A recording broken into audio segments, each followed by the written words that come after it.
All right, listen up. Welcome to today's briefing, the Morning Bell Macro Market Directives. I'm Steve. Grab your coffee, sit down, and lock in right now.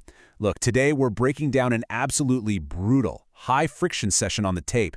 Institutional capital, they are scrambling, literally scrambling to plug the holes after Friday's massive multi-hundred-point flush. Now, I know the weekend media was out there screaming about a total macro collapse. Ignore it. We don't operate on panic here. We operate on data. Let's get this straight right off the bat. We don't trade headlines. We trade the hard numbers on the screen. Print that out and tape it to your monitor, because that is the golden rule of this desk. It's exactly what keeps us alive when the amateurs out there are getting chopped to pieces. So forget the weekend headline panic. We trade the math. Let's open the ledger and see where the money is actually flowing.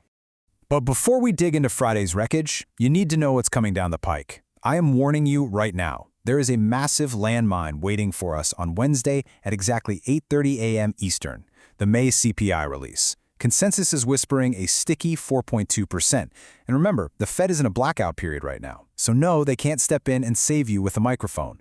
If we print a hot 4.2, it is going to trigger a brutal, automated, hawkish repricing across the board. You need to play strict defense until that wire hits. Okay, let's run a rapid diagnostic on the market's health. We've got our daily market performance dashboard up. After Friday's vicious algorithmic liquidation, we've got to find out exactly where the bleeding stopped. So, we're tracking the true settlement prices across our core assets. We're talking S&P futures, Brent crude, spot gold, and Bitcoin. This right here, this is how the tape is actually digesting all that weekend friction. Now look at the S&P 500 futures. It perfectly illustrates what a methodical defense looks like in real time. Right after that brutal Friday flush, large-scale tech operators stepped in exactly when things looked the absolute bleakest. They systematically absorbed all that selling pressure to log a settlement print of 74.05. Now sure, it wasn't some roaring rally, but make no mistake, it was a critical defense of the floor.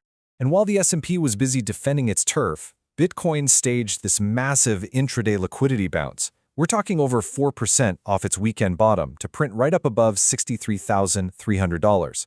Honestly, it's an impressive bounce. It proves there are absolutely still dip buyers out there hunting for leverage. But listen to me, do not let the crypto rally distract you. The real structural damage, the true macro tell, yeah, that happens somewhere else entirely. Shift your focus over to the safe haven desk for a second, because the sheer violence of this move is just staggering. $4,289.87. Spot gold took an absolute beating, sliding a full percent down to a 2-month low. Guys, this isn't just a regular red day on the charts. This is serious structural damage to an asset that is literally supposed to catch a bid when the rest of the world panics. For the chart technicians out there, the alarms are absolutely deafening right now.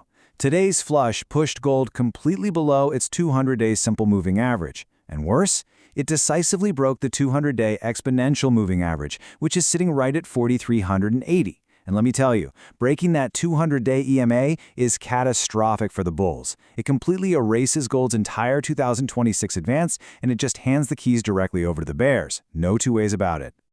So, what does this collapsed safe haven shelf actually mean for the broader market? Well, it sends a crystal clear message. Institutional capital is aggressively fleeing non-yielding assets.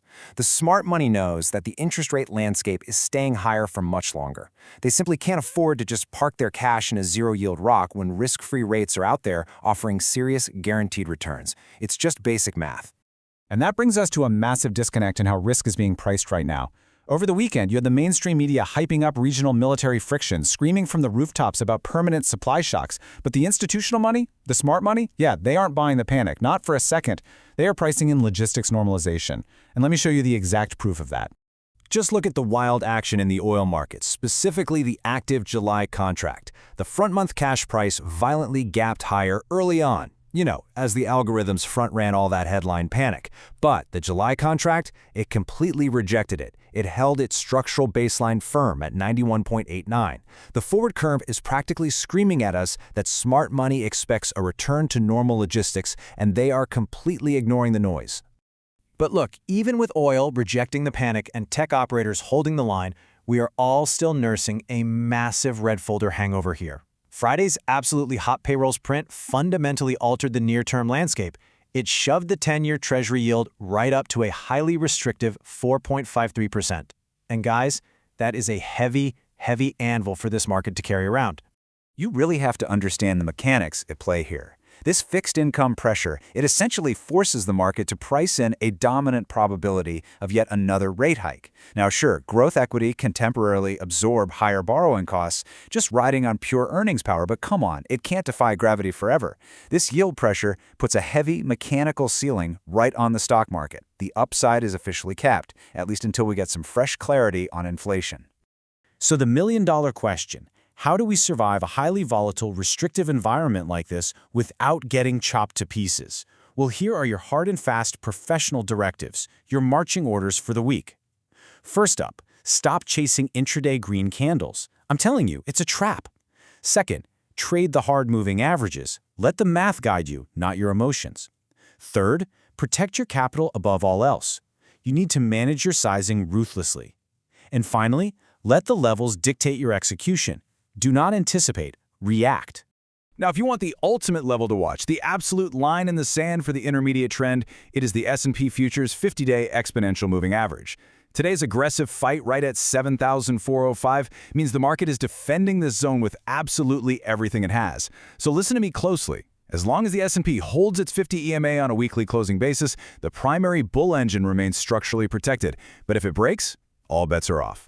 Look, if energy continues to refuse to validate the spot market panic, it's going to give equity bulls the exact buffer they need to stage a real rally off that 50 EMA. But make no mistake about it, this tape is coiled incredibly tight right now.